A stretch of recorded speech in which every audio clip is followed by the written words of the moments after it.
The reason I'm sharing my story here is that the circumstances I find myself in, and the actions I'm taking, don't allow me to open up completely to those closest to me. On December 1st, I received the devastating news I had been dreading. Every test confirmed the worst. I have stage 4 pancreatic cancer. This means that this will be my last holiday season. I've come to terms with my fate. I've lived a good life and have made peace with what's coming. I've ensured that my loved ones will be taken care of. Being a private person, I chose not to tell my wife, Lisa, about the tests until I had all the answers. I planned to go home early to have the talk in person, rather than over the phone or via text. As fate would have it, my life took an unexpected turn that afternoon. When I arrived home, I saw the car of one of my business associates parked in the driveway. It was unmistakable, flashy, expensive, with a personalized license plate. This was highly unusual. I checked our home security system on my phone and noticed it was in privacy mode, not recording. Deciding to let it be, I drove to my countryside property. I never usually check our camera system unless there's a specific concern. However, I enjoy watching wildlife and find it relaxing to observe storms on the outside cameras. Years ago, for my own enjoyment, I set up a secondary recording system for local storage, not accessible via my phone. When I got to the farm, I opened my computer and checked the secondary server to confirm my suspicions. Sure enough, there they were, cuddling in the living room, drinking wine, dancing, and then heading up to the bedroom. They had left the doors open, and the microphone captured their activities after they went out of view. This revelation hit me like a ton of bricks. I was preparing for one of the most difficult conversations of my life, only to discover that Lisa was betraying me in the worst possible way. With the little time I have left, I wanted answers, but I didn't want the drama of a confrontation and divorce. Call me what you will, but all my love and devotion for her evaporated that afternoon. I went through the gamut of emotions. I know I am not to blame. I've been a loyal, romantic, and attentive husband. Now, I'm focusing on myself. I know what's important to me. I contacted my lawyer, reviewed my will and our prenuptial agreement, and explained the situation. We investigated how long and to what extent this affair had been going on. What we found was disturbing, and it made me realize I either never truly knew the woman I spent over 2 decades with, or something had drastically changed in her.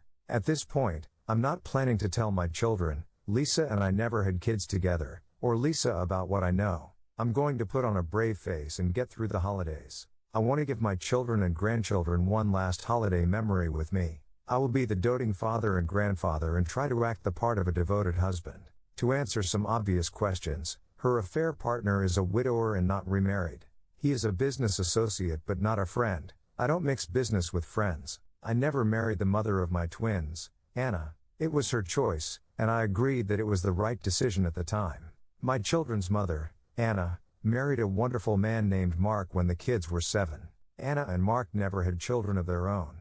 I got my life together when the kids were 3. I had been very involved with them even before that, but that's when I became the father I wanted to be. Anna and I co-parented well together, and I consider Mark a friend. Anna, Mark, and I are in our 60s. Lisa is almost 60, and her affair partner is in his 50s. Lisa and I are both in our first marriage. We were in our 30s when we married. What do I need? An outlet to release my emotions. If I'm going to achieve my goal, I need to vent my anger and talk through my situation.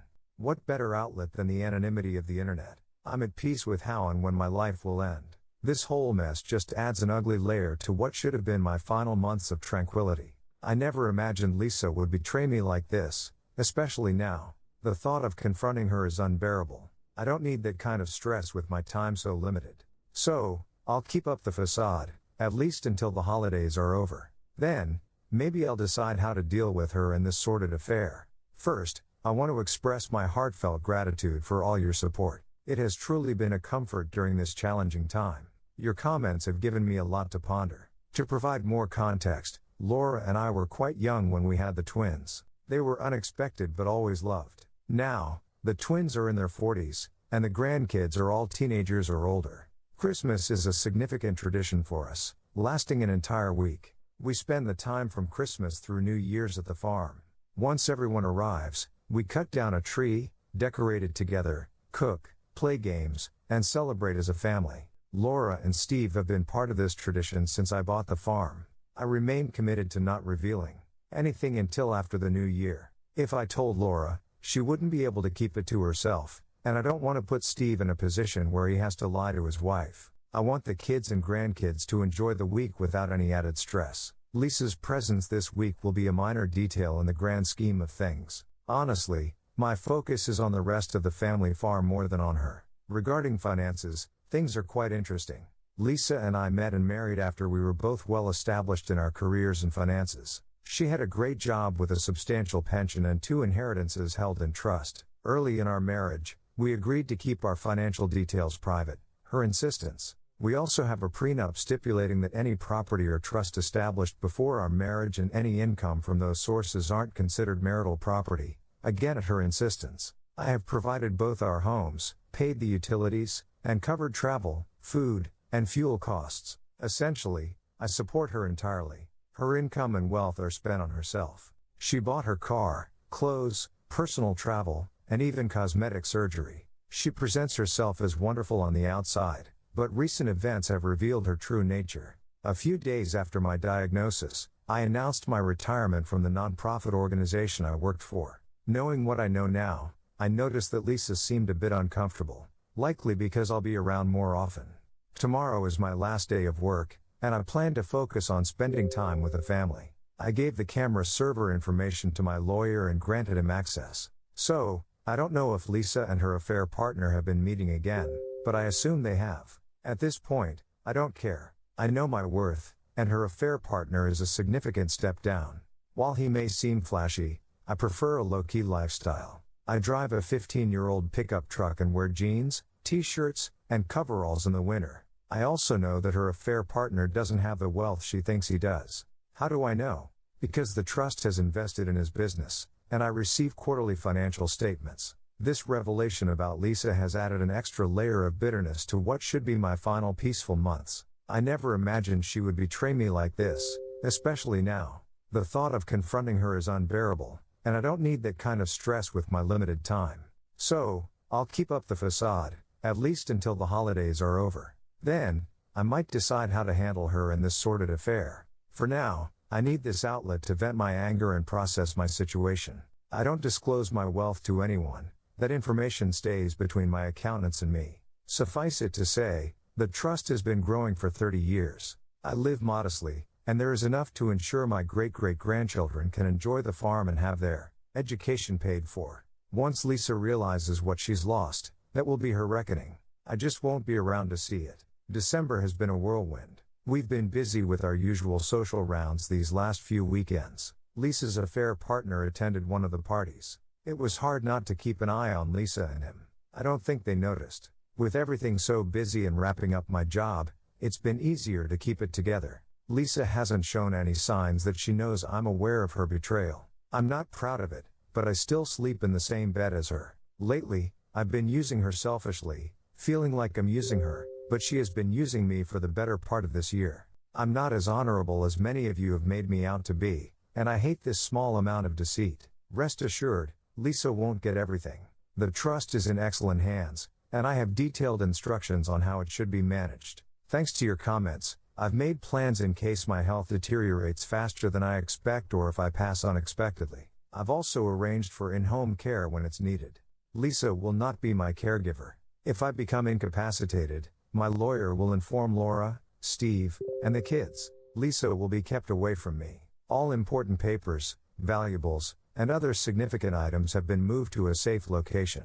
I've also started writing letters to each family member, and to Lisa. These letters have been harder to write than I anticipated. I wanted to update you all before the festivities begin. I might check in during the holiday week, but if I don't, it's planned and expected. I've made peace with my situation. Being a private person, dealing with this alone isn't new to me. But sharing it here has provided some relief, a way to vent my anger and frustration. Knowing Lisa's true nature has made it easier to let go of any lingering affection. She's shown her true colors, and they're not pretty. I'll focus on making this last holiday season memorable for my family. They deserve my best, and I'll give it to them. Lisa can keep playing her part, oblivious to what's coming. Once the new year begins, I'll set things in motion to ensure she understands the full extent of her betrayal. It's not about revenge, it's about justice and ensuring my legacy remains intact for those who truly matter. Thank you again for your support. It's made a difficult time a little bit easier. Mission accomplished. We had a fantastic, drama-free holiday week, and I've made it to 2023. Humor helps me cope with my situation, and I find myself being a bit selfish these days. Everyone left yesterday afternoon. I won't go into detail about my week with my family because those memories are something I want to cherish privately. Regarding my wife, Lisa, and this past week, I genuinely think this is the first time she's cheated on me. Spending the entire week with us seemed to take a toll on her. It's funny how once you know something, a person's actions start to make sense. She was secretive about her phone and frequently stepped out of our family gatherings to get some air. The most telling moment was when she needed to run into town, and one of the grandkids wanted to go with her. She went through such gymnastics to avoid taking the grandkid. I admit, I played with her a bit by asking why not take them along. So, the affair is ongoing. Now that I'm retired, she's curious about my plans for the day or week. I tell her, then ask about her plans. Later this week, I plan to suggest we meet for lunch, pretending I'll be in the same area as her, just to mess with her. It's true what someone said in another post, unpredictability is a cheater's worst enemy. This morning, I met with my lawyer. I've made some decisions and asked him to draw up papers. I replaced my temporary will with a new permanent one, which has been signed and shouldn't need changing again. In preparation for all hell breaking loose, I had him draw up divorce papers based on the prenup and the evidence of the affair. Lisa gets nothing but 25% of our shared assets, which means housewares and furniture. I keep all my liquid assets, retirement funds, and items I purchased with my wealth. Additionally, if I push it, she's required to pay alimony. I've signed the papers and have a packet created with all our evidence of the affair, holding onto it in case I want to use it. I sold my loan to the trust and will allow the trustees to convert it to shares in the AP's company. Speaking of the trust, I've decided how I want it managed. I'll drop myself to a 1% trustee. The twins, Jack and Laura, will get the majority of the trusteeship. The 4 grandkids will make up the rest. All of the grandkids' proxies will be Sarah and Steve. As each grandkid turns 24, their trusteeship will move from Sarah and Steve to the grandkid. If a fraction is left over, Sarah gets the extra share/vote/value. I have planned a meeting with the kids, Sarah, and Steve for next week. I plan on telling them everything then. They have to sign documents, and they will want to know why I'm doing this. Thank you all for your support. It's made a difficult time a bit easier to navigate. So, when all's said and done, my personal value will reside in my liquid assets, personal property, and the money from the AP's loan. Even in the worst case scenario, Lisa will get very little compared to the assets and value in the trust. Over the next couple of weeks, I'll distribute the few personal items I want to go to the kids and grandkids. These are already safely stored in a location accessible to my lawyer. Some of you have commented on my health. Just to be clear, I'm not fighting this. I'm letting nature take its course, so I don't have any side effects from treatments. I did notice this week that I tired more easily, and the family noticed too. I played it off as just the old man getting older. The cough still lingers. It was the tumors in my lung that led to the diagnosis. I've been passing it off as a lingering COVID cough. I expect to decline quickly once other symptoms appear, but by that time, everyone will know. Thank you all for your well wishes regarding my health. I'm planning to spend quality time with my family. A big trip with everyone's different obligations would be tough. That's why this past week was so important to me. It was the last time I could be with all of them for an extended period. I'm considering a small trip for myself. We'll see. I do plan on spending a day one-on-one with each child and grandchild. That's my next goal. The letters aren't done yet. They are very difficult to write. I'll let you all know how the meeting next week goes.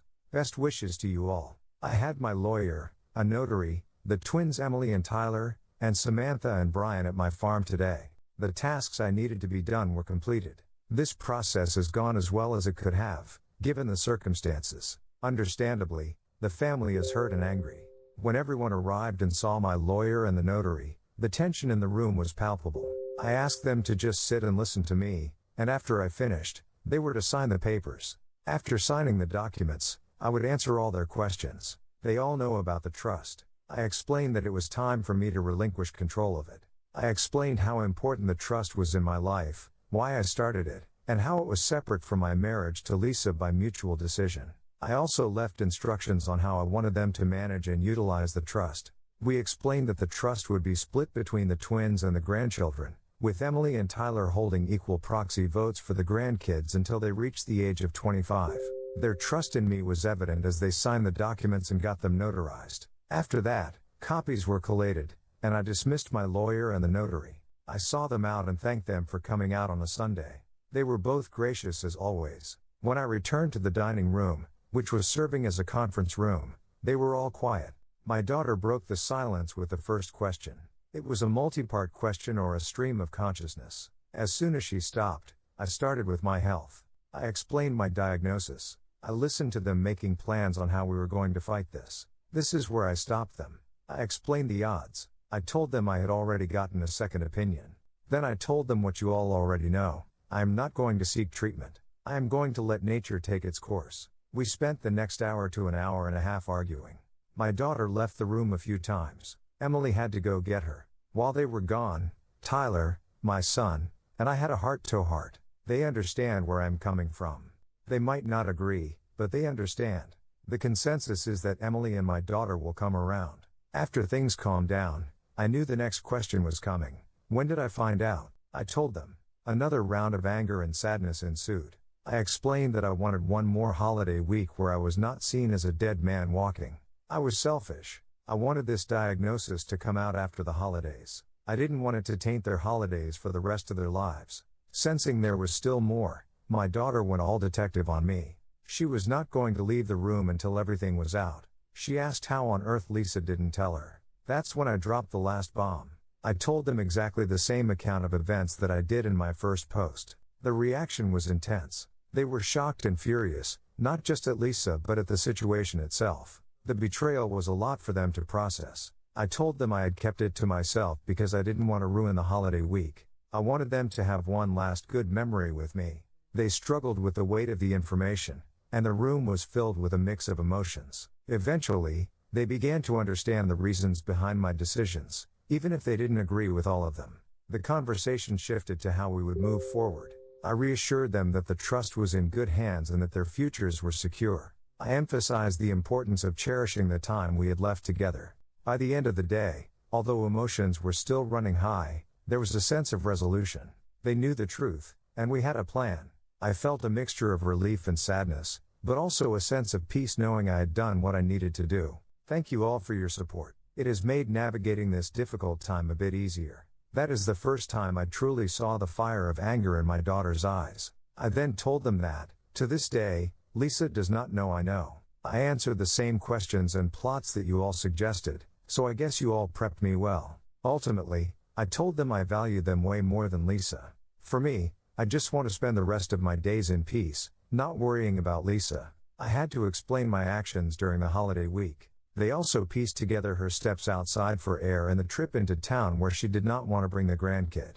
They were worried I did this all alone. I told them I had some social media friends who helped me through the roughest of this time. I refused to tell them where and how. They can learn later, but I still want this space for myself.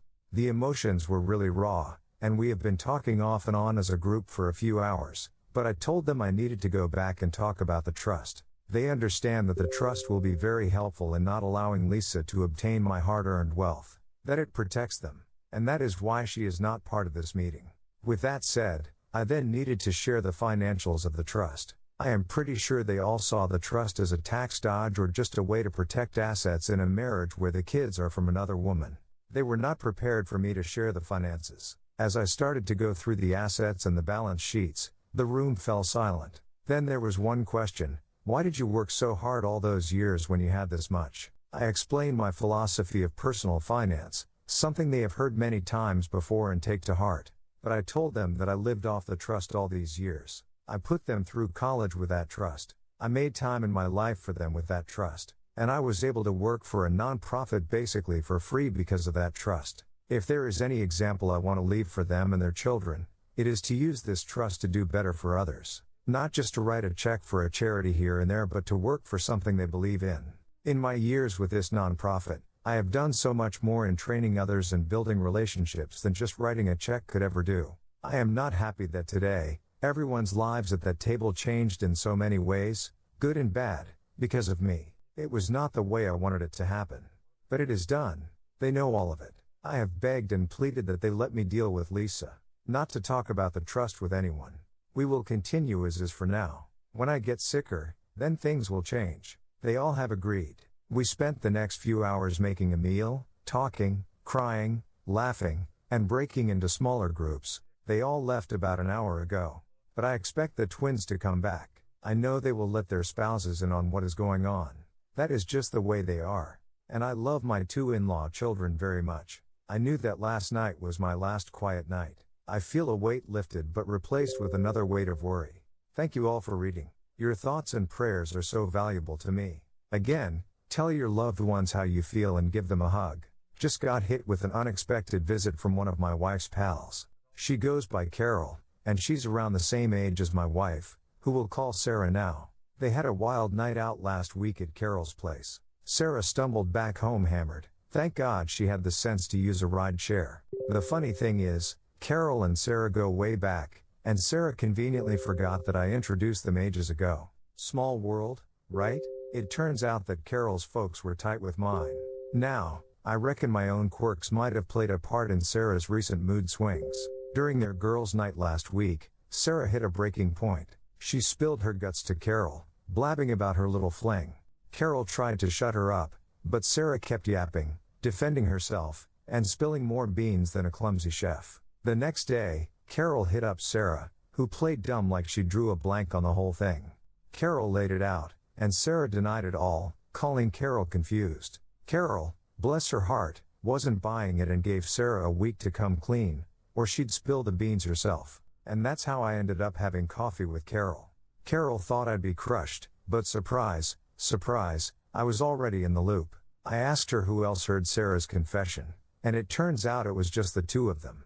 I had to make sure Carol wasn't spreading this all over town, and she reassured me she's got more sense than that. I apologized for doubting her and explained I had my own timeline for dealing with Sarah's mess. Carol got it. I asked her to keep quiet and let Sarah think she's fooled us. She agreed but wasn't too keen on the idea. Fair enough. I'll have to apologize again once she learns about my health issue, but that's a bridge for another day. Tomorrow's D-Day. Sarah and I have our regular date night, and I'm planning to drop the bomb then. I'll lay out what I know, drop the health bomb, and tell her I'm out, hoping the public setting will keep things civil. Whether it's smooth sailing or a train wreck, I'll fill you in this weekend. After the showdown, I'm cutting her off, asking her to stay away from me and my folks. Let's see how this plays out. I remember what Mike Tyson said once, everyone has a plan until they get punched in the mouth. That line hits close to home now. Plans don't always pan out the way you expect, do they? Let me lay out the scene for you. It's about me and Sarah, my wife. We have this weekly routine, a date night every Friday, always at the same joint. We've practically owned a table there, tucked away in the back where the vibe's more chilled out, away from the noisy bar scene. I figured that it'd be the spot to lay it all out, to confront her. So, I made some arrangements. Got our lawyer and his missus to book a table for the same time as us. Slipped some cash to our regular server beforehand, the one who's seen us through thick and thin over the years. Had Carol, a good friend, on standby to lend a hand to Sarah after I split.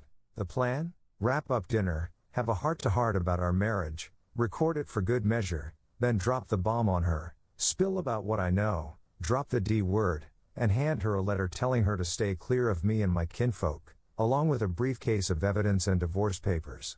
Then, I'd bounce, expecting her to keep it low-key to save face. I hit record on the conversation as we dug into the dessert. Sarah was all lovey-dovey, talking up our relationship like it was some fairy tale. I played along, asking her if I'd treated her right, never mistreated her, all that jazz. Of course, she says I'm golden. Then I hit her with the big question. Why'd she cheat? She tries to play innocent, saying Carol must have fed me lies, but I dropped the bomb I knew beforehand. That's when her poker face crumbles, and she's left stammering, asking, what? I shut her down, telling her to let me finish, and she nods, looking like a deer caught in headlights. I spill about coming home after a doctor's appointment, hoping to share my news with her, only to find her ride parked outside and the security cameras on the fritz. I spill about my diagnosis, my decision not to fight it, and the rage bubbling up inside me as I spill it all out. Then, I signal the waitress over, who fetches our lawyer. They come over, and I'm handed a briefcase and a letter. I make her watch as I sign the letter, then pass it to her to sign, with the waitress as our witness. Once that's done, I drop the bomb about the divorce papers and how I'm bouncing to the farm, leaving her to pick up the pieces. I don't want to hear her excuses. I'm out. I thank the waitress generously, apologize to the owner for the drama, and make a beeline for the door where my son and Carol are waiting. Carol's got this look of concern as she passed me, but I've got no time to dwell. My son drives me to the farm, and we call it a night. The family drops by the next day to check in on me, which feels a bit suffocating, but I roll with it. Then Carol swings by, saying Sarah's fallen apart, and, get this, reached out to her fling on Saturday. Carol's worried, thinks maybe if I talk to Sarah, it'll give her the strength to keep her out of my life. She's good at framing her requests, that one. I tell Carol I understand her concern but that my priority now is my peace of mind and my family's well-being. I've done my part, and it's up to Sarah to face the consequences of her actions. Carol suggests that perhaps a final conversation with Sarah might help her understand the gravity of the situation and allow us to part ways on somewhat better terms. I agree to consider it but make no promises. For now, I need to focus on myself and the limited time I have left. I'll keep you all updated on how things unfold. Thanks again for your support. It means the world to me. Remember to tell your loved ones how you feel and give them a hug. I reluctantly agreed to a sit down at the farm with Sarah, giving her 2 hours to hash things out. We each got to bring a wingman. I opted for my daughter, while Sarah brought Carol, probably for some damage control, though I couldn't figure out why. The goal was a civil chat, no finger pointing or shifting blame, just sorting out how to move on. The meetup went down this morning, and let me tell you, it was a doozy. Sarah was all teary-eyed, apologizing, trying to downplay her fling. But I wasn't buying it. I laid down the law. She'll have a roof over her head till I kick the bucket, then it's up to the trustees. No slice of my estate or trust for her, but she's got her own cushy pension and trust fund, so she'll survive. She had the nerve to ask why I wasn't fighting for us. Nearly lost my cool there, but I kept it together and just told her plain, I just don't care about you or us anymore. That hit her hard. Now, here's where I gotta vent. This is the mindset of a selfish cheater, only thinking about themselves. Even after wrecking someone's life, they expect them to fight for them. Screw that noise. I wasn't worth fighting for when she was chasing her desires, so screw her. Sorry, had to get that off my chest. She got the answers she wanted but probably didn't like what she heard. I'm done with these meetings, they're just dragging me away from what I need to do. Sarah and Carol split, but Carol swung back a couple of hours later for a chat. Turns out, Sarah's fling got served by the trustees, who want to convert his loan into shares and do a full audit. My daughter, the MBA whiz, wasted no time. And get this, when Sarah went crawling to him, she realized he was just using her to get at the loan I sold to the trust. She spilled to Carol that her trust funds tapped out, and she thought living it up with him was better than with me. He thinks his net worth's bigger than mine just 'cause he flashes fancy cars and fine dining while I'm out on the farm, rolling in an old truck. Disgusting how shallow and greedy she is. I'm glad I found out now. It spared my family from dealing with her later. Then Carol dropped a bombshell. She offered to keep me company now that I'm free. I'm like, why bother with my diagnosis and all? She reckons just 'cause Sarah's a fool doesn't mean other ladies wouldn't line up to spend time with me, appreciating what time I got left. But I'm not keen on complicating my life with that right now. Left out a bunch, but those are the highlights. Holding up okay, considering. Need some peace and quiet for a bit. Soon enough, the gossip mill will churn out news of both my marriage tanking and my diagnosis. Cue the flood of well-wishers. Can't put it off forever, I suppose. Life's just gotta roll on. Time to rustle up some grub and unwind. Thanks again for all the support. I'll try to catch up on all the messages soon. They mean a lot to me. First off, I'm hanging in there. Still breathing, walking, and every day on my feet feels like a win. The cough's acting up a bit, feeling more winded than usual, but overall, not too shabby. Let's dive into Sarah's situation. She's gone off the grid, her reputation in tatters. Once word got out, she got the boot from all her leadership gigs, and her social circles gave her the cold shoulder, straight up accusing her of chasing their husbands. She's tried reaching out a few times, but I've been giving her the silent treatment. A couple of messages got relayed through friends, but I just told them I've said my piece, know what I need to, and frankly, I couldn't care less about her need for closure. Why should I worry about her selfish whims when she knows exactly where I stand? Now, on to the sordid details of her affair. It's been going on for at least half a year, with 3 trips together playing make-believe, from newlyweds to celebrating fake anniversaries. She used my house because it was convenient and discreet and even bought herself a second ride to cover her tracks. Swapped cars at the drop of a hat so nobody would catch on.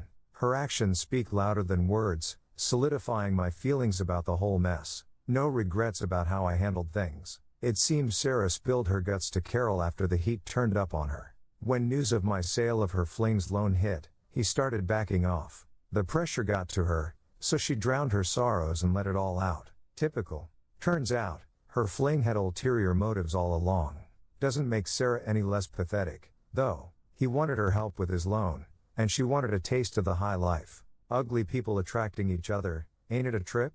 And sorry to all the reconciliation hopefuls out there, but that ain't my style. Her fling's none too pleased with my daughter's plans, trying to squash them in court. More money down the drain for him. Rumor has it he's scrambling to raise funds, but word's already spreading about his shady dealings. You invest in people, not companies, and there ain't many lining up to invest in him. Family time's been a godsend. I caught a high school game with the clan and had a poker night with the boys, reminiscing and shooting the breeze. I had Carol over for dinner one night and kept her at arm's length, though, still ain't ready to let her back in. Farm chores keep me grounded. Checking fences, tending to the critters, making sure everything's running smoothly. Knowing it'll stay in the family brings me peace. A piece of me will live on here long after I'm gone. Been having friends drop by, like a living wake. I'm all for it, soaking up every moment with them. Their support means the world. So, thanks to all for having my back. It makes a world of difference.